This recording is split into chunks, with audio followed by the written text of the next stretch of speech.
하원이 과거 사회주의 체제를 규탄하는 이른바 사회주의 공포 규탄 결의안을 통과시키고 북한 김정일과 김정은을 역사상 중범죄를 저지른 지도자로 명시했습니다. 뉴저지의 한 여성 시의원이 자신의 차 안에서 여러 발의 총격을 받고 숨지는 사건이 발생했습니다. 캘리포니아주가 최근 주 전역에서 발생한 여러 차례의 총기 난사 사건으로 수십 명이 숨지면서 사람들의 총기 휴대를 금지하는 법 개정을 추진 중입니다. 오렌지 카운티에서 자전거를 탄 사람을 차로 들이받고 폭행해 살해한 남성이 경찰에 체포됐습니다. 캘리포니아주 9개 카운티에서 인신매매 집중 단속이 펼쳐져 모두 368명의 용의자가 체포됐습니다.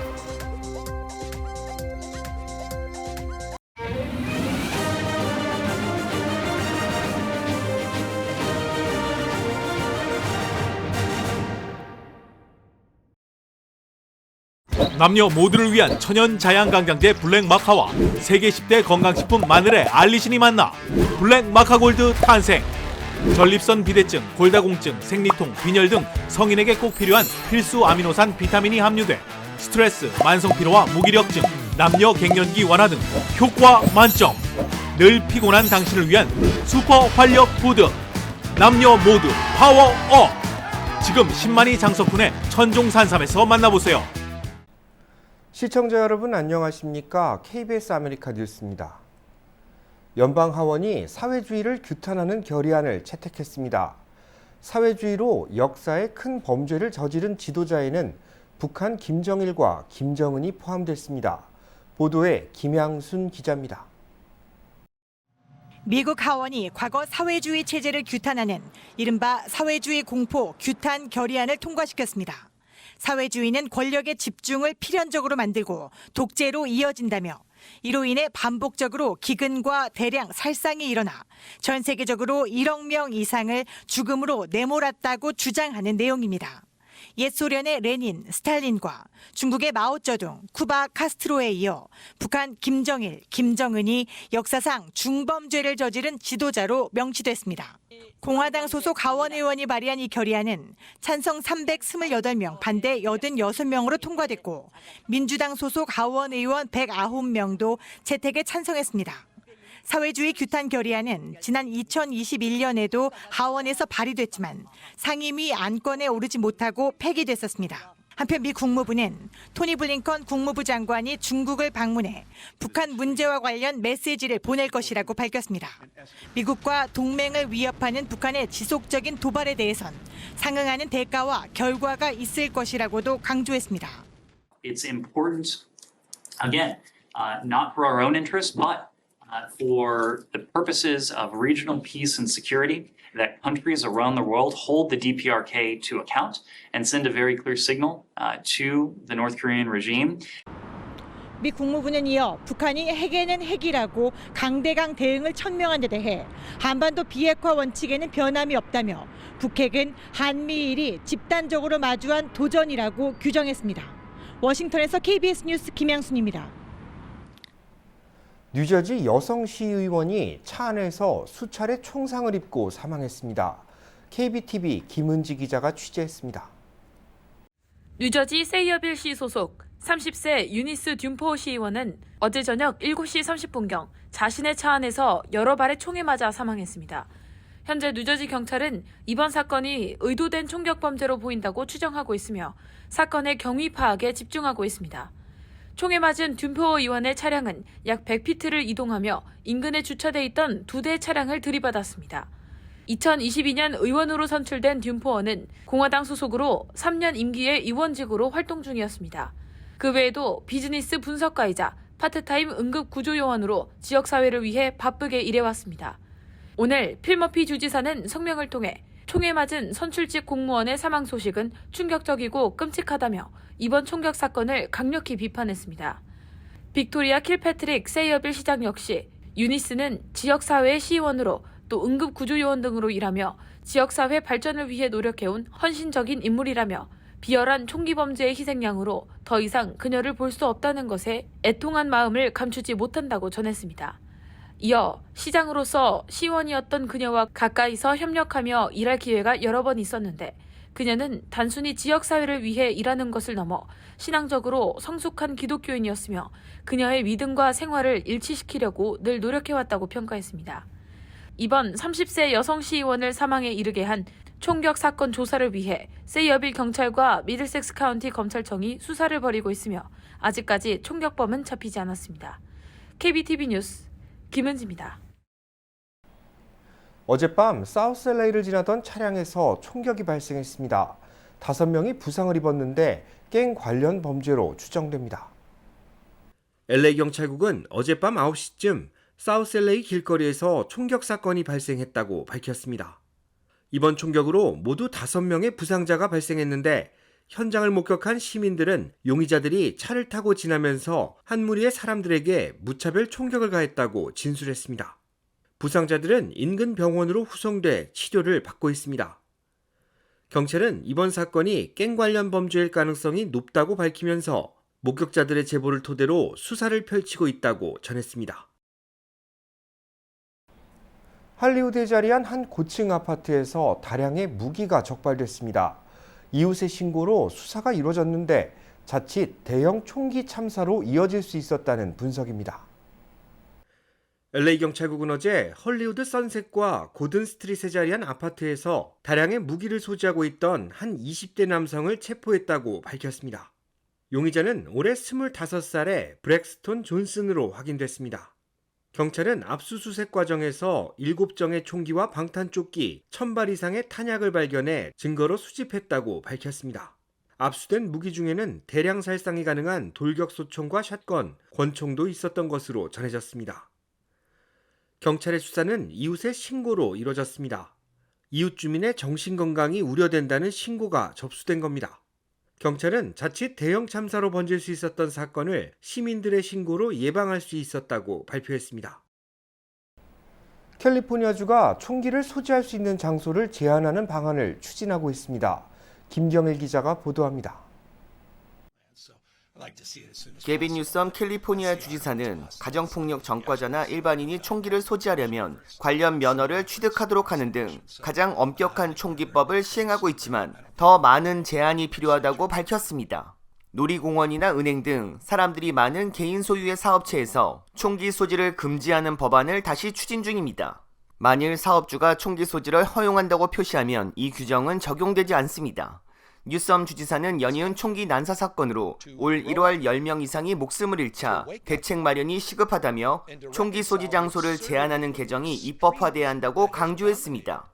또한 21세 미만은 총기를 보이지 않게 가지고 다닐 수 없고 허가증을 소지한 사람도 총기를 안전하게 보관, 운반하는 방법을 훈련받도록 규제를 강화하고 지방경찰국과 셰리프국은 관련 면허를 통합 관리하는 프로그램을 만들어야 한다고 목소리를 높였습니다. That's not going to happen this year. No question about that. And that's because you haven't given up and you're not going to give in to that cynicism. 개정안을 발의한 캘리포니아주 상원 민주당 지도부는 보이지 않게 소지한 총기 휴대를 제한하고자 했지만 지난해 6월 연방 대법원은 수정헌법 2조에 위배된다고 판단해 무효화시켰습니다. 이에 캘리포니아주 민주당 상원 지도부는 대법원의 위헌 결정을 존중하지만 총기 규제는 강화돼야 한다는 입장입니다. You've heard many of us use the word reasonable, common sense, prudent. We want this to be constitutional at the end of the day. 뉴섬 주지사와 민주당 의원들은 올해 새 법안 통과를 다짐했습니다. 그러나 총기 소지를 찬성하는 목소리도 높습니다. 자기 방어 권리를 인정해야 한다며 개정안을 반대하고 있습니다. 주 하원 공화당 의원들은 보이지 않게 총기를 휴대하는 사람들을 문제 삼기보다 갱단이나 폭력범을 단속해야 한다는 입장입니다. KBS 뉴스 김경일입니다. 차로 자전거를 탄 사람을 들이받은 뒤 흉기로 찔러 살해하는 범죄가 발생했습니다. 경찰은 개인적인 원한으로 이 같은 범죄가 벌어진 것으로 보고 수사를 확대하고 있습니다. 윤범수 기자가 보도합니다. 하얀색 렉서스 차량이 교차로에서 자전거를 탄 사람을 들이받습니다. 피해자는 나동그라졌고 자전거는 허공으로 치솟았습니다. 차량 운전자의 공격은 여기서 그치지 않았습니다. 차에서 내려 피해자를 수차례 공격하고 칼로 찌르기까지 했습니다. 병원으로 후송된 피해자는 결국 2시간여 만에 숨지고 말았습니다. 범인은 현장에서 한 시민에 의해 제압됐고 경찰에 체포됐습니다. 올해 39살의 벤 로이 이벤 스미스는 1급 살인 혐의로 기소돼 보석금 없이 수감됐으며 내일 첫 공판을 앞두고 있습니다. 가해자와 피해자는 서로 알던 사이였으며 경찰은 범행 동기를 갈등에 의한 원한으로 보고 조사 중입니다. LA에서 글렌데일로 향하는 2번 프리웨이 선상. 갑자기 끼어든 테슬라 차량이 블랙박스 차량을 긁고 앞에 섭니다. 잠시 후 갑자기 급정거하는 테슬라 차량. 남성이 쇠막대를 들고 내리더니 차량을 공격하기 시작합니다. 이 남성은 잠시 후 또 다른 차량을 공격하는 모습도 포착됐습니다. 이뿐만이 아닙니다. 곳곳에서 사람들을 폭행하고 차량을 파손하는 영상이 소셜미디어에서 확산됐는데 모두 같은 남성이었습니다. 신고가 쏟아졌고 경찰은 결국 지난 일요일 36살의 나다니엘 라디맥을 체포했습니다. 용의자는 과거 가정폭력과 기물파손, 마약관리법 위반 등의 혐의로 유죄를 받은 전과자였으며 최소 6차례 이상의 살상무기 공격 혐의로 $51만 달러의 보석금이 책정돼 수감됐습니다. 피해자 중에는 90대 할머니까지 있었으며 경찰은 현재 추가 피해자가 더 있을 것으로 보고 수사를 확대하고 있습니다. KBS 뉴스 윤범수입니다. 온라인 앱 옐프에서 아시아계를 비하하는 인종차별적 발언이 늘고 있는 것으로 나타났습니다. 옐프는 최근 발표한 연례보고서에서 지난 2021년 475건의 아시안 혐오 관련 게시물과 댓글을 삭제했다고 밝혔습니다. 지난 2020년 집계된 9건에 비해 466건이나 늘어난 것인데 팬데믹 여파로 아시아계 인종을 비하하는 일이 확산되며 나타난 것으로 풀이됩니다. 옐프의 연례보고서에는 구체적인 사례도 소개됐습니다. 우드랜드 힐즈에 자리한 한 아시아계 업주가 운영하는 카페에 반려견과 함께 가지 않을 것이라는 게시물도 있는데 주인이 반려견을 조리해 음식으로 만들 것이라는 비하가 섞여 있습니다. 옐프는 팬데믹 사태 이후 아시아계는 물론 다른 유색인종에 대한 혐오성 게시물이 크게 늘은 것으로 파악됐고 이를 억제하기 위해 모니터링을 강화하고 있다고 밝혔습니다. 옐프는 식당을 비롯한 소매업소를 평가하는 앱으로 매달 7,600만 명 이상이 사용하고 있습니다. 바이든 대통령이 야당 소속 하원 의장과 첫 단독 회동 이후 협치를 다짐하는 메시지를 내놨습니다. 보도에 김기현 기자입니다. 조 바이든 미 대통령이 야당을 향해 치열한 정쟁 대신 존중을 바탕으로 대화하자고 제안했습니다. 바이든 대통령은 케빈 메카시 하원 의장과 첫 단독 회동 이튿날 국가조찬 기도회에 참석해 여야가 조금 더 가까워지면 미국이 더 강해질 수 있다며 이같이 밝혔습니다. Let's just sort of kind of join hands again a little bit. Let's start treating each other with respect. That's what Kevin and I are going to do. 미 연방정부 부채 한도 상향 등 국가적 현안에 관한 초당적 협력을 강조한 겁니다. 이와 관련해 백악관은 부채 한도를 늘리는 데는 조건이 붙을 수 없다며 야당을 압박했습니다. When it comes to lifting the debt ceiling, that is a completely separate issue, and that has not changed. 반면 메카시 하원 의장은 바이든 정부가 재정 지출 방식을 정비하지 않는 한 한도 조정은 없다는 점을 재차 확인했습니다. But at the end of the day, we're going to get spending reforms.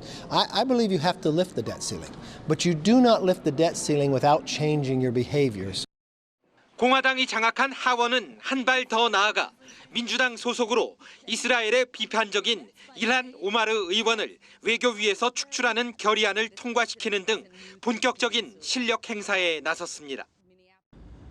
미국 정치권이 첨예한 대결 속에 바이든 대통령의 협치 발언은 구체적 성과보다 대화가 필요하다는 공감대 확산에 무게가 실렸다는 평가입니다. 워싱턴에서 KBS 뉴스 김기현입니다. LA 카운티가 소상공인들에게 $2,500를 무상으로 지원할 계획이라고 밝혔습니다. 지원금 지급 대상은 지난 2019년 세금 보고 기준 연매출 $50,000 미만의 사업체들입니다. LA 카운티가 추진하고 있는 경제적 기회 보조 프로그램의 일환으로 지급되는데 지원금을 받기 위해서는 오는 23일까지 온라인으로 지원서를 접수해야 합니다. 지원금 지급 대상은 사업체가 LA 카운티에 소재해야 하고 직원 5명 미만을 두고 있어야 합니다. 또한 다른 팬데믹 지원금을 보조받은 적이 없어야 합니다. 금융업과 보험, 대출업 등 일부 업종은 지원 대상에 포함되지 않습니다. $2,500의 지원금은 사업체에서 필요한 물품을 구매하거나 팬데믹 사태로 발생한 빚을 청산하는 데 사용할 수 있습니다. LA 카운티는 경제적 기회보조 프로그램의 다음 단계로 연매출 $200만 미만의 사업체, 연매출 $500만 미만의 비영리 단체도 지원한다는 계획입니다. 한편 LA 한인회는 한인 업주들을 위해 오는 14일과 15일 양일간 첫 번째 지원금 신청 접수를 도울 계획이라고 밝혔습니다. 신청자는 지난 2019년과 2020년의 세금 보고서, 사업자 등록증과 허가증, 신분증, 은행 계좌 정보를 지참해 방문해야 합니다. 캘리포니아주 사법당국이 인신매매 집중 단속을 펼쳤습니다. 성착취자를 체포하고 피해자들을 구출하는 것이 목적이었습니다. 인신매매 집중 단속은 지난달 22일부터 28일까지 9개 카운티에서 동시에 이루어졌습니다. 사법당국은 집중 단속 결과 368명의 용의자를 체포했고 125명의 피해자를 구출하는 데 성공했다고 밝혔습니다. LA 경찰국 마이클 무어 국장은 대부분의 피해자들은 20대로 확인됐지만 미성년 피해자도 6명이나 발견됐다고 밝혔습니다. 구조된 미성년 피해자들에게는 보호 조치가 내려졌습니다. 피해 여성들에게는 주정부 차원의 지원 프로그램이 제공될 예정입니다. 뉴욕 일대 위험 수준의 한파가 예고되고 있습니다. 외출에 주의하셔야겠습니다. KBTV 전상희 기자입니다. 국립기상청에 따르면 북극발 한랭 전선이 목요일 늦게부터 금요일까지 휩쓸고 지나가면서 뉴욕시의 최저기온 화씨 6도까지 떨어지는 강추위가 엄습할 전망입니다.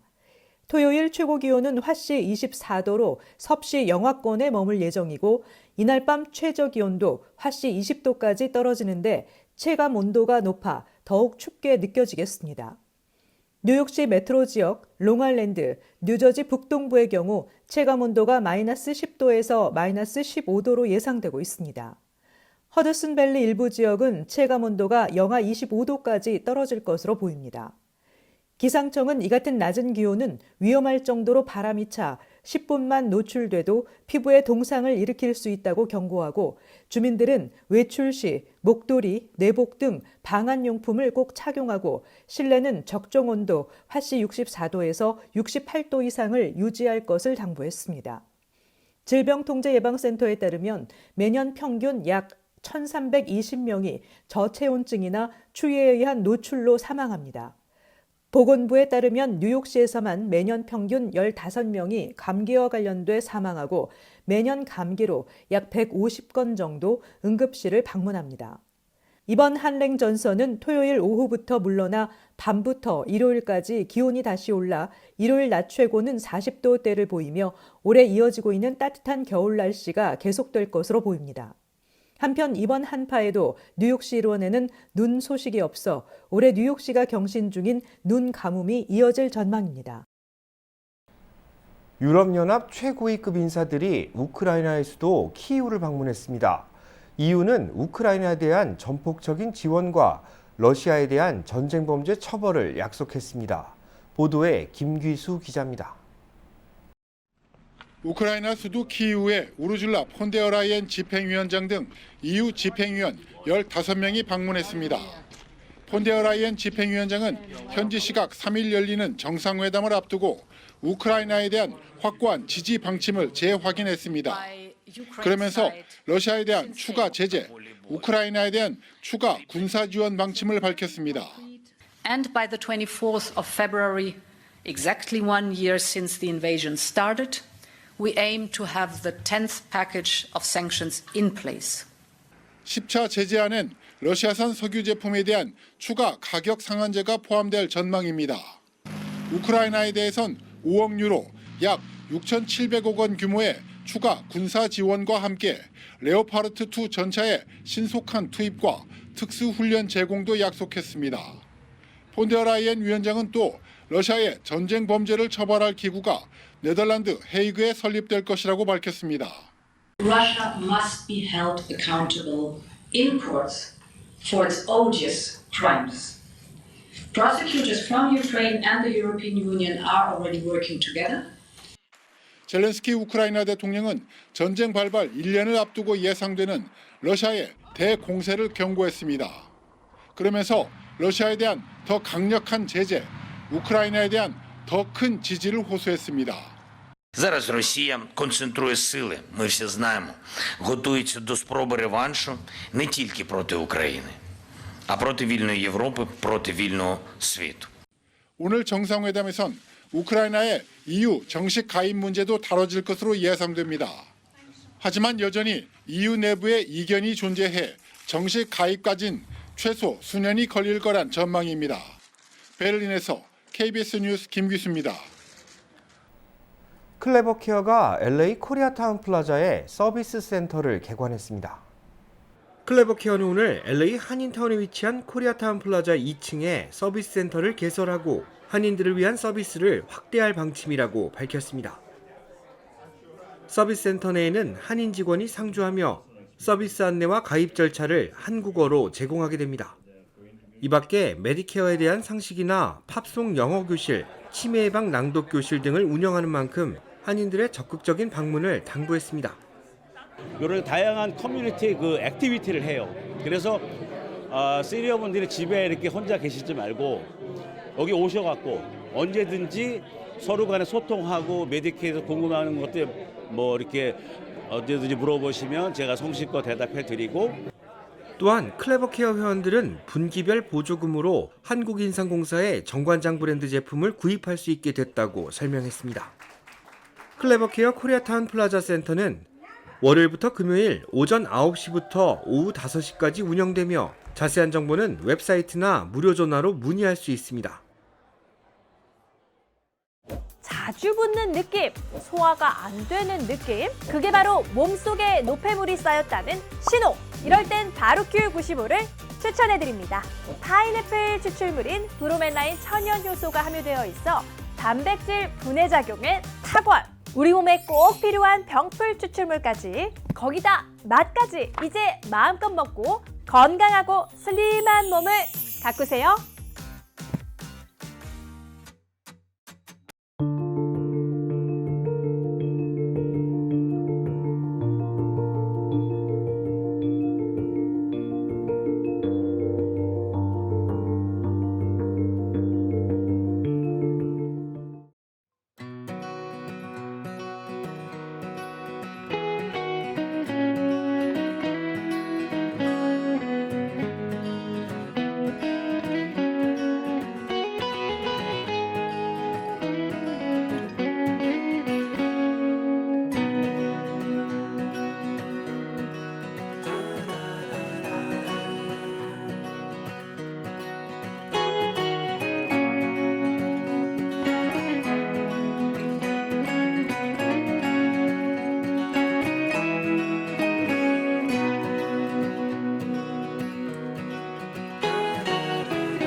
KBS 아메리칸 뉴스 마칩니다. 시청해주셔서 고맙습니다.